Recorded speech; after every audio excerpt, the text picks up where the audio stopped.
हाँ, एक बार मैं थोड़ा सा निवेदन करूंगा, जो लोग आगे से बड़ी फुर्सत में बैठे हैं ना, ये थोड़े थोड़े से आगे खिसक के आ जाओ।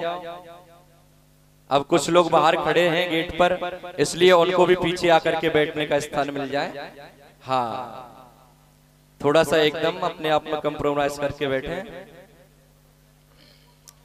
तो इस प्रकार से और लड्डू गोपाल जी की सेवा हमें करनी चाहिए।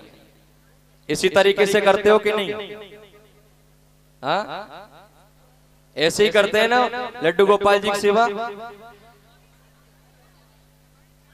तो आइए,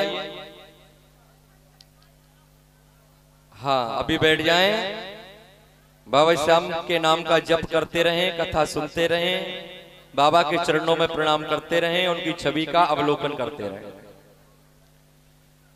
आज जैसे ही समय आया,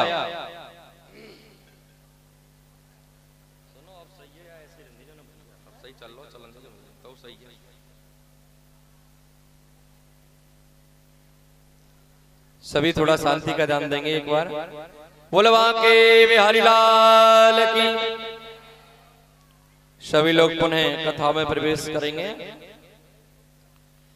आज जिस समय का इंतजार था बरबरीक जी को, वह समय आता है। और जैसे ही अपनी मां मोरवी को याद किया और मां जैसे ही प्रकट होकर के आई और माता से कहा कि माता, मैं महाभारत के युद्ध में जाना चाहता हूं। और जैसे ही माता ने सुना, क्योंकि बरबरीक वीर हैं, पराक्रमी हैं, योद्धा हैं, तो आज अपने बेटे बरबरीक को और मैया मोरवी तैयार करती हैं युद्ध में जाने के लिए। लेकिन एक बहुत ही विचित्र बड़ी बात, कौन सी? यहां भी एक प्रसंग यही है कि ये जो मां होती है ना, मां, ये मां ही तो बेटे को विदा करती है। और मां के हृदय के अंदर एक डर भी है, ध्यान देना। आज मोरवी अपने पुत्र बरबरीक को विदा कर रही है युद्ध में जाने के लिए, लेकिन मैया के मन में एक डर भी है, डर व्याप्त है। उसको ये पता है कि ये मेरा पुत्र है, ये पराक्रमी है और ये विजय होकर के ही लौटेगा, इसमें कोई संदेह नहीं है। लेकिन फिर भी उस मां के हृदय में, उस मां के अंदर महाराज एक भय व्याप्त हो गया। और वो भय क्या है भाई? मोरवी जो थी, ये मोरवी भी बड़ी वीर थी, किंतु जो मां होती है ना, मां तो मां होती। उसने जब सुना कि पांडवों के साथ कैसी कैसी घटनाएं हुई, तो मोरवी मन में ये विचार करने लगी, बोल पता नहीं जो कौरव है ना, ये कौरव कितने बलशाली हैं, जो कि पांडव इनके डर के कारण और हमेशा इधर उधर ही दुबते रहते हैं, छुपते रहते हैं, भटकते रहते हैं। कैसे कैसे कष्ट कौरवों के द्वारा पांडवों को दिया गया। हो सकता है कौरव ज्यादा बलशाली हो, शायद इसलिए पांडव उन्हें जीत नहीं पा रहे हो। तो कौरवों को तो कहीं ना कहीं एक महाराज मैया के मन में एक भय व्याप्त हो गया। और उस भय ने बरबरीक से क्या कह दिया? क्या कहा? उस मैया ने कहा कि बेटा, तुम युद्ध में तो जा रहे हो, लेकिन मेरी एक बात सुनते जाओ। और वो बात क्या है? बोल बेटा, जो रण में हारे उसकी ओर से युद्ध करना। प्रेम से बोलो जय श्री राम। बस यही बात और माता ने कह दिया। और ये बात जब माता ने, मोरवी ने कही अपने पुत्र बरबरीक से, बोल बेटा, जो रण में हारे उसकी तरफ से युद्ध करना। तो अब तो आपको पता ही है कि बाबा किसका सहारा बना? हारे। जो हारता है, जिसकी नाव मझधार में अटक जाती है या डूबने को होती है या फंस जाती है, उसे आकर के मेरा बाबा श्याम किनारे लगा देता है। और उसी दिन से बाबा का नाम क्या हो गया? हारे का सहारा। आगे हाँ, बाबा श्याम हमारा। आज माता के वचनों को श्रवण किया, माँ ने ये कह दिया, बेटा रण में जो हारे उसका सहारा बनना, उसकी तरफ से युद्ध करना। क्योंकि माता के मन में एक भय था कि कहीं पांडव ना हार जाएं। कहा तो इसके लिए था, लेकिन महाराज वहां जाकर के विपरीत हो गया। पहले मैंने आपको बता ही दिया है कि जब दुर्योधन और अर्जुन भगवान कृष्ण से कुछ मांगने आए, तो भगवान कृष्ण के साथ, कृष्ण किसके साथ में है? पांडवों के साथ। और भगवान कृष्ण की जो सेना है वो किसके साथ? कौरवों के साथ। लेकिन जाको राके साइया, जिसका रक्षक गोपाल है, जिसका रक्षक मेरा द्वारकाधीश श्री कृष्ण है, उसका कोई बालवा का कर सकता है? उसको कभी कोई हरा सकता है क्या? लेकिन फिर भी माँ तो माँ होती है। ये माँ का हृदय है। आज माँ के हृदय में ये करुणा है कि कहीं पांडव हार ना जाए। इसलिए आज अपने पुत्र को विदा करते हुए ये कह दिया, बोल बेटा रण में जो हारे उसका सहारा बनना, उसकी तरफ से तू युद्ध करना।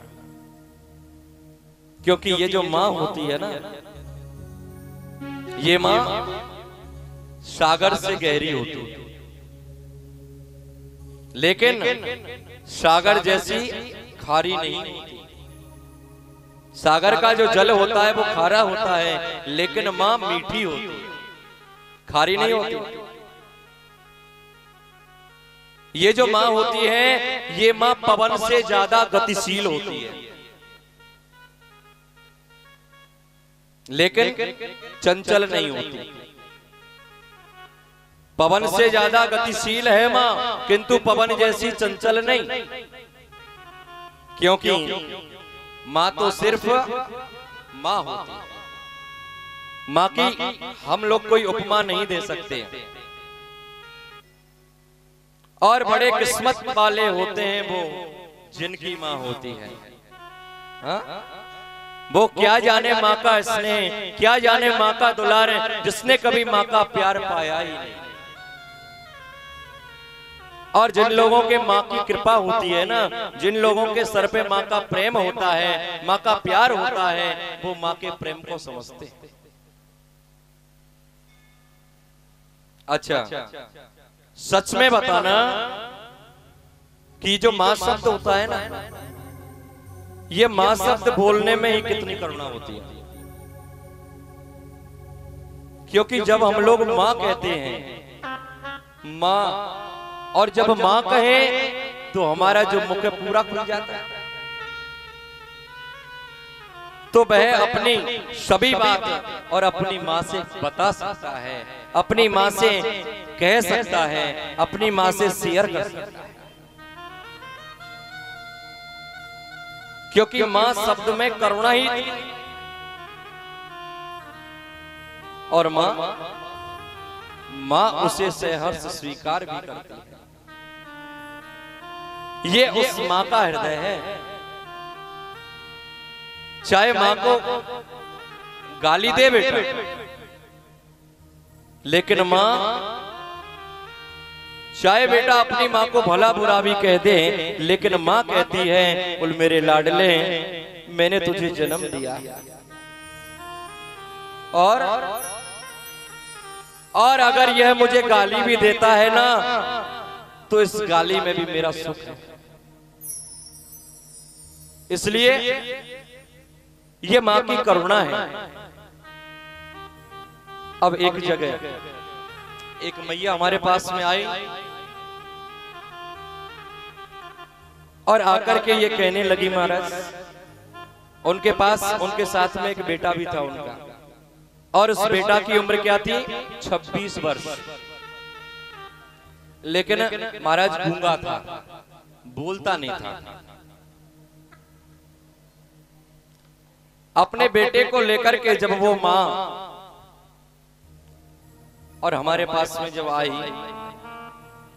तो आंख बंद करके ठाकुर जी के सामने आकर के रोने लग गई और ठाकुर जी से ये प्रार्थना करने लगी और कहने लगी, बोले महाराज ठाकुर जी ने मुझे बहुत संपत्ति दी है, बहुत सारा धन वैभव मेरे पास में है, कोई कमी नहीं है, लेकिन कमी है तो सिर्फ और सिर्फ एक,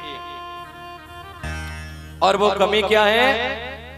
बोल मुझे दुख इस बात का है कि मेरा जो बेटा है ना ये 26 वर्ष का हो गया है, लेकिन आज तक एक बार भी इसने मुझसे अपने मुंह से मां नहीं कही।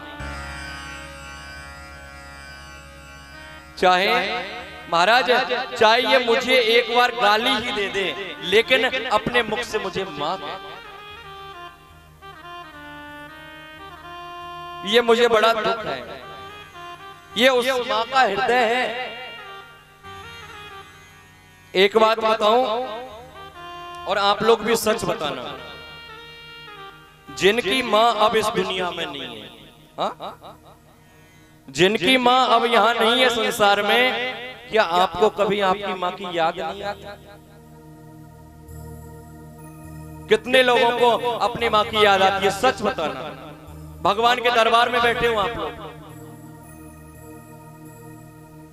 आती है ना? कब आती है? जब भोजन सुंदर नहीं बनता ना, या फिर जब कोई हमें भला बुरा कह दे तब नहीं, तब भी हमें मां की याद नहीं आती।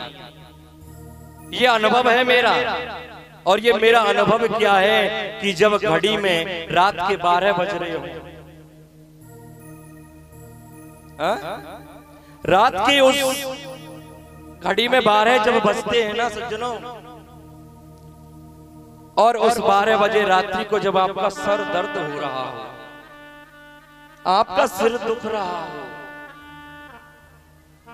उस समय चाहे आप दुनिया की कोई भी दवाई लगा लें, उस समय याद आती है उस मां की, अगर मां होती तो एक बार अपना सीधा हाथ मेरे सर पे रख,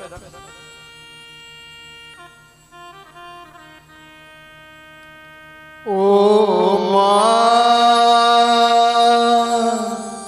ओ मां, ओ मां, मेरी मां, तू कितनी अच्छी है, तू कितनी भोली है, तू कितनी अच्छी है, तू कितनी भोली है, प्यारी प्यारी है, ओ मां, ओ मां, ओ मां, ओ मां, ये जो मन है तू फुलवारी है, ओ मां, मेरी मां, ओ मां, ओ मां।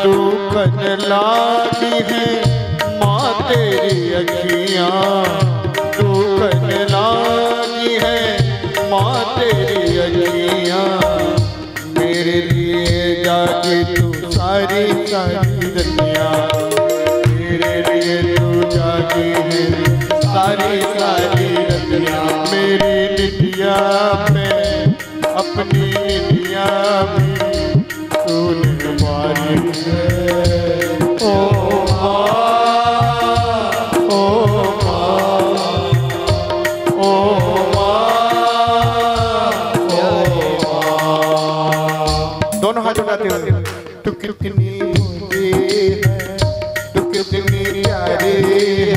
अपनी माँ के लिए बड़े बात है। ओ माँ, ओ माँ, ओ माँ, ओ माँ।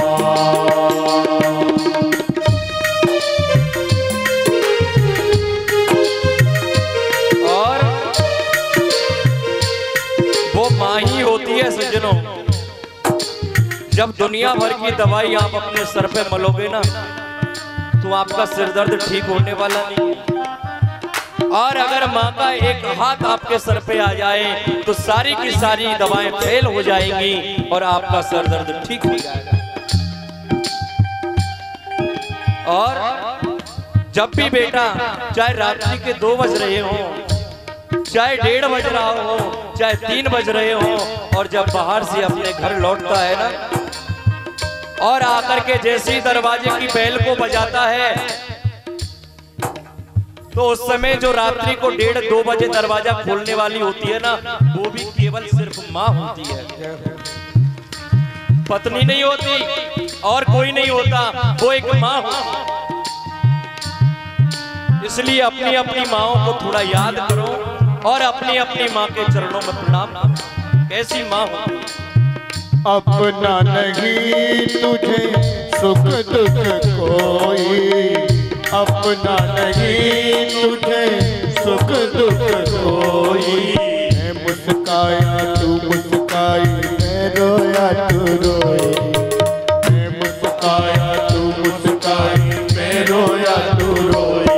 मेरे हंसने पे, मेरे रोने पे, मेरे हंसने पे, मेरे रोने पे तू बलिहारी है। ओ माँ, ओ माँ, ओ माँ, ओ माँ।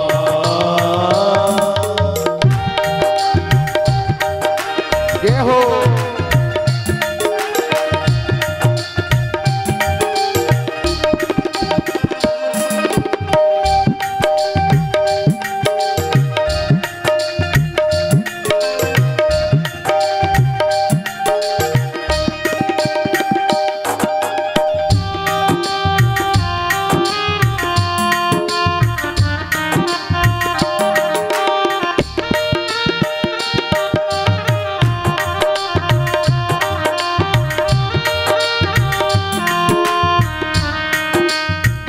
माँ बच्चों की जान होती है, माँ बच्चों की जान होती है। जो होते हैं किस्मत वाले जिनकी माँ होती है, वो होते हैं किस्मत वाले जिनकी माँ होती है। कितनी सुंदर है, कितनी शीतल है, न्यारी न्यारी है।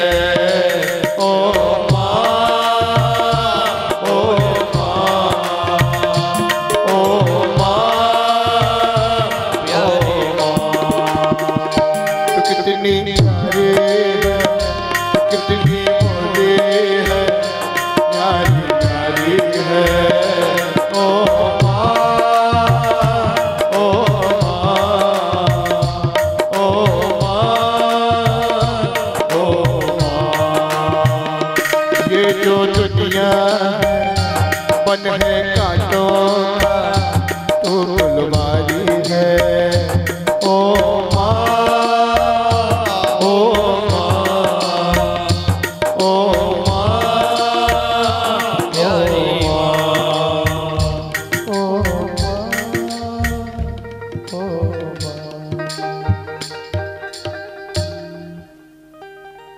प्यारे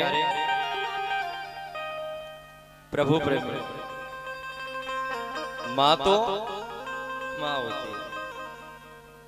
माँ जितनी कठोर होती है ना उतनी कोमल भी होती है। कठोर कैसे होती है माँ? अपनी संतान को सुखी देखने के लिए एक माँ कितने भी कष्ट सहने को तैयार हो जाती है, लेकिन किसी भी तरह बस अपनी संतान सुखी रहे।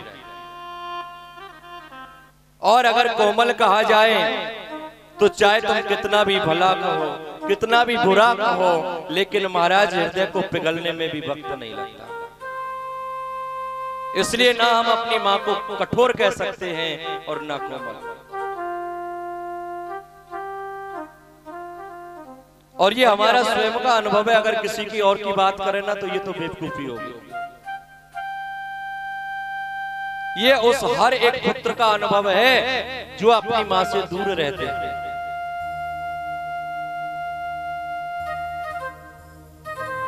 इसलिए इस संसार में मां से बढ़कर के कोई और हो नहीं सकता। आज बर्बरीक जी महाराज ने भी अपनी मां की आज्ञा को शिरोधार्य माना और बर्बरीक जी की मां ने ये कह दिया, बोल बेटा जो रण में हारे ना उसका साथ देना।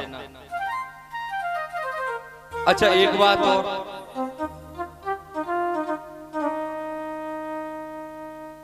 माँ का जो पुत्र होता है ना, माँ की जो संतान होती है, जो है चाहे पुत्र है चाहे पुत्री, लेकिन एक बात बताओ, माँ जब अपने बालक को दूध पिलाती है ना, तो मुझे इस संसार में उस माँ के दूध के अलावा उससे बढ़िया कोई मिठाई नहीं लगती। क्यों? भगवान ने कैसी व्यवस्था करके भेजा है। अगर यहाँ पर हम लोग बच्चे को दूध पिलाएं तो 10 बार उसको ठंडा करेंगे, लिमिट की उसमें चीनी डालेंगे, या फिर अगर ज्यादा ठंडा हो गया तो फिर से गर्म करके पिलाएंगे, ज्यादा गर्म हो गया तो ठंडा करके पिलाएंगे। अब माँ के स्तनों में जो दूध होता है उसमें भगवान ने फिक्स लिमिट की तो चीनी डाली है। कभी बच्चा कहता है कि तो फीका है मैं नहीं पीऊंगा, बड़े प्रेम से पीता है। दूसरी बात, लिमिट का ही भगवान ने उसको गर्म किया है। कभी आपने अपने पुत्र का, अपने बच्चे का मुंह जलता हुआ देखा है क्या दूध पीने में? कभी नहीं। तीसरी बात,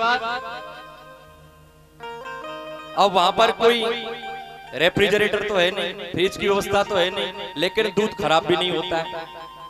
ये कितनी बढ़िया व्यवस्था है।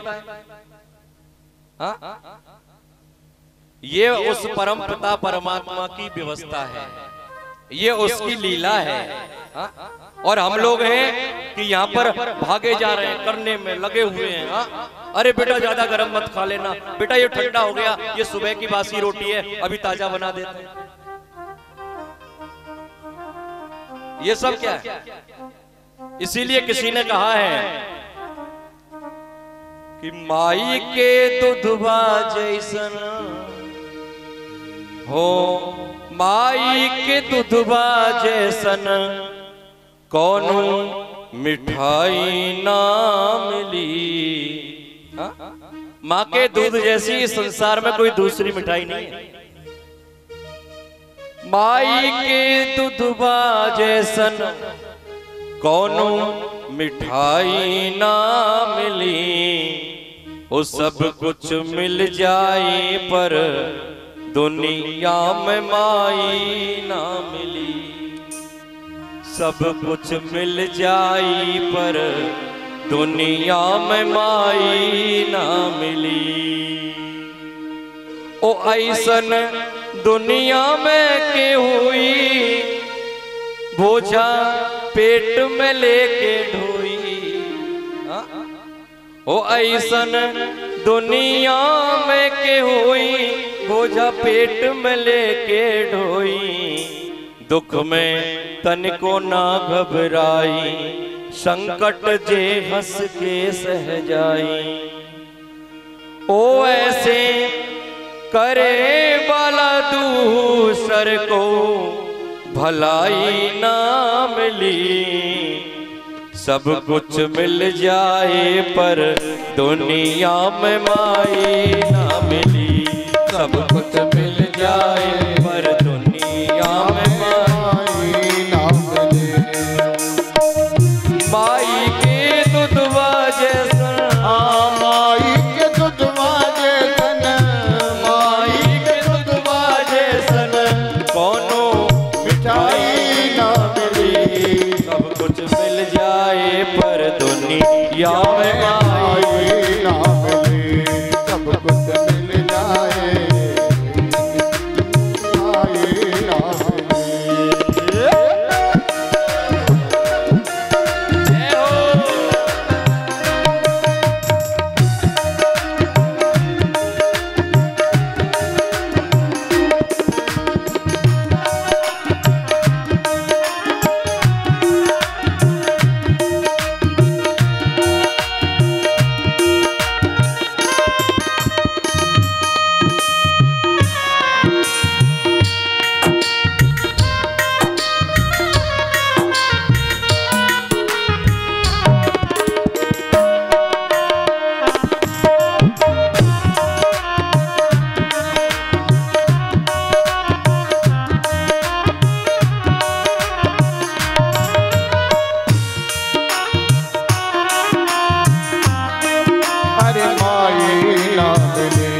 सब कुछ मिल जाई पर दुनिया में माई ना मिली, सब कुछ मिल जाई पर दुनिया में माई ना मिली। आई बात समझ में? सब कुछ मिल सकता है लेकिन सज्जनों मां नहीं मिल सकती। ये मां का महत्व इसीलिए आज और बड़े जी ने अपनी मां की आज्ञा को सर्वोपरि समझा। उसने अपनी मां को आज्ञा को सर्वोपरि समझ करके और महाराज आज बताओ बाबा को आज ही नीले घोड़े पर बिठा के महाभारत का युद्ध में भेजें या कल? हाँ भाई देखो बाबा का शीशदान तो होगा कल है? तो मेरा मन ये कह रहा है कि घोड़े पर भी कल ही बिठाया जाए। इसलिए बाबा कल अपने नील वर्ण के घोड़े को प्रकट करेंगे और उस घोड़े पर आरूढ़ होकर के निशान अपने हाथ में लेकर के बाबा विजय पताका को लेकर के महाभारत के युद्ध में पधारेंगे। लेकिन यहाँ पर बाबा के कैसे कैसे भक्त हुए, थोड़ा सा उनके बारे में हम लोग प्रकाश डालें। एक से बढ़कर के एक महान भक्त और बाबा के हुए हैं। और ऐसा नहीं है जो भगवान कृष्ण का भक्त है ना वो बाबा का भी भक्त है, क्योंकि भगवान श्री कृष्ण की पूर्ण कृपा है बाबा के ऊपर और बाबा का जो स्वरूप है इसी स्वरूप में भगवान श्री कृष्ण का भी निवास है। आपने भगवान के एक भक्त कर्माबाई की कथा को सुनी रखा है। हा? भगवान के एक परम भक्त सबरी मैया की कथा को आप लोग जानते ही हो। भगवान की जो भक्त हैं द्रौपदी, इनकी कथा को हम लोगों ने सुनी लिया। एक और परम भक्त हैं भगवान श्री कृष्ण, और वो कौन? ये सज्जनों प्रेम दीवानी, और इन्होंने अपने प्रेम को अमर कर दिया।